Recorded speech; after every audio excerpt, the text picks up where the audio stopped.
3 hours had passed, and Gabby was still scrolling through her phone.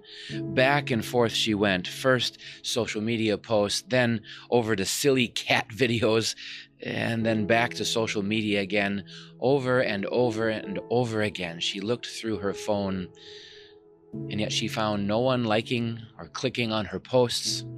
She found nothing to inspire her or help her through her life, and Gabby didn't know what to make of it.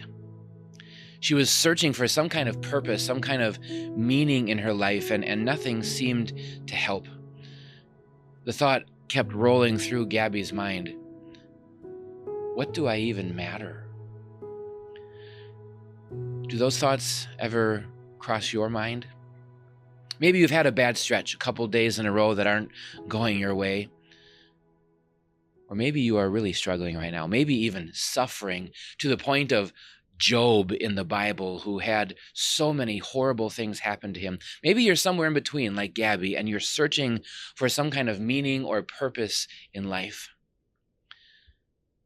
We live in a broken world, a world broken by sin, and we ourselves are broken by sin. And that means we're going to have sad days and we're going to have bad days. Sometimes we're going to have tragic days. And through all these troubles, it's no fun to wonder and to worry, is it even worth it? Am I even worth it? Do I matter at all? Well, this week I want to answer that question. I want to answer it so clearly that there are no doubts in your mind. So let me start today and answer that question for you. The answer is yes. Yes, you do matter.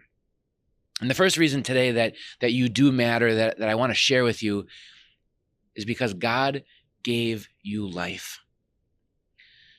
You probably know there are a lot of people in this world who think that we are here just randomly, by chance. It's like a random shake of the DNA dice, and some view us as nothing more than another mammal or a higher level of species or animal.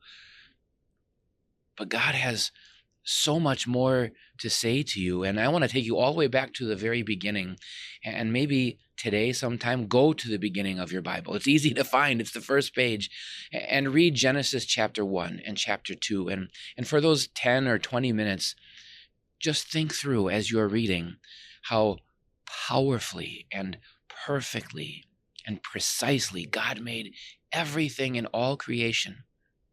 And what was the crowning jewel? What was the little cherry on top that God placed onto his creation?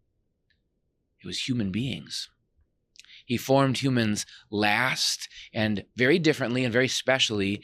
It says that he made Adam and Eve in his own image and likeness. Now, that doesn't mean that they were twins, that they looked the same when they looked at each other or looked in the mirror. But what that means is that they carried the righteousness of God. They were righteous like God. And what is more, they reflected his glory as one who created them so specially and so perfectly.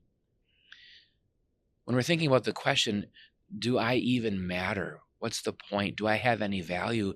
The first answer is most definitely yes, because God is the one who gave you life. And just as he breathed into Adam and Eve the breath of life and gave them a spirit, making them distinct from animals, so also he did for you. When you were conceived and born into this world, you came into this world with life, but also with a spirit, which makes you different than any other creature in this world. And there's one more thing I want you to think about when you're thinking about the life that God gave you, and that's how special your life is specifically. So if you read a little bit of Genesis chapter 1 and 2 and the creation account today, maybe go to Psalm 139. It partners with it so perfectly. And I'm going to read for you just 2 verses here. This is verse 13 of Psalm 139. King David writes this: "You created my inmost being. You knit me together in my mother's womb. I praise you because I am fearfully and wonderfully made." Do you get the picture of that psalm? That God is like a fine needle worker, that he knit us together. Everything about you, your chromosomes, your cells, your DNA, all of your features, You are fearfully and wonderfully made because God made you just the way He wanted you to be. The psalm goes on to say that even before a moment, a day of your life began, God knew every day. He knew everything about you even before you started. So please understand what this means for you. Every day that you wake up is a blessing from God and a gift of His grace, and a day for you to remember God designed you to be you specifically and specially, and you matter because God gave you life.